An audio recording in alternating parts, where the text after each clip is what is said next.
Oh, hell, Internet. If I had finished this series as a off-the-cuff set of rants in May of 2020, then I wouldn't have had this section on race. Not because it wasn't an issue in May, but simply because it wouldn't have been incumbent on me to respond to the events in America. George Floyd is just one. There are other names that you could list off. And all of these events, many of these events happened in very short periods of time, like 3-month period. That alone is proof that there is a problem.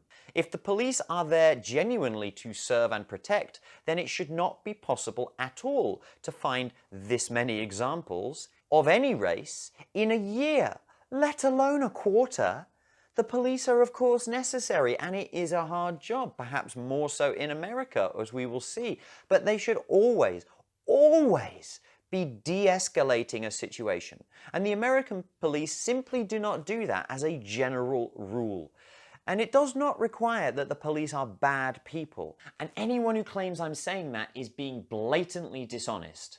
It's the training. It is also the Second Amendment. And calm down, I'm not even saying you need to get rid of it exactly, but the fact that it is likely that any one citizen can be armed is going to make a difference in the mental calculus of any officer who is stopping them. But to say, therefore, that gunning people down is understandable, is madness in my eyes. But it is also racial. Black people are still treated as having less value in America, and minorities more broadly. European black people call me out here, but it is better in Europe, right? In America, there has never been a time where black people were not at a huge economic and political disadvantage and kept in that situation actively.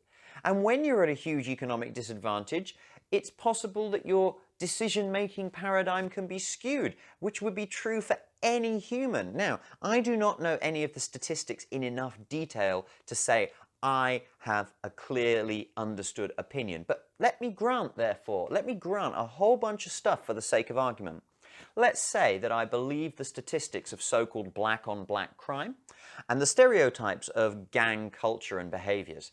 Let me grant the hypothesis that selective pressures socially over generations have skewed the decision-making behavior model of some black communities. And let me even grant that there are physiological differences between races that have a genetic basis and may even affect average general ability in different areas, including psychological characteristics. I grant all of that for the sake of argument. Who fucking cares? It is as plain as the nose on my face, which is considerable, that all of the differences are within a margin whereby the outliers of one population will far exceed the mass of a supposedly more favoured population, and the hypothetical greatest outlier in any one field could come from any population as a result of some confounding factor. And if my language here is starting to sound a little bit eugenic-y for your tastes, don't worry, I only granted that stuff for the sake of argument.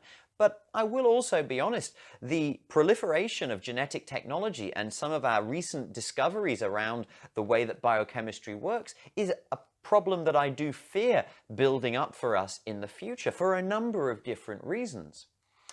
But the lack of representation is also economic in its source. So let's finish with the economic aspect on this. I think it is absolutely clear in the capitalist modern mass society that your economic situation compels your choices. If you were in the same economic position, you would likely make exactly the same damn choices. I'm pretty sure I would, and I know that the current president, as of 2020, would do whatever the hell he thought would make him more money or see him do better. If Donald Trump were born in the projects, all other influences being equal, you know he would absolutely be in a drug gang.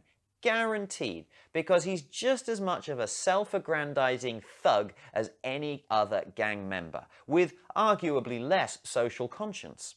Black Lives Matter. There is a good faith reason why it's being said, that's obvious. And just to be absolutely clear, yes, I am saying it now as well, I'm not just referencing it as an idea. You want to whine, oh, but there are bad black people. Sure, there are bad white people too. And you cannot show me any significant difference between the two in terms of personhood. And if there is a reason why, for example, Chris Rock can find enough material to do a skit on the difference between black people and, then the source of this ultimately has nothing to do with personhood in itself. It's entirely political and economic.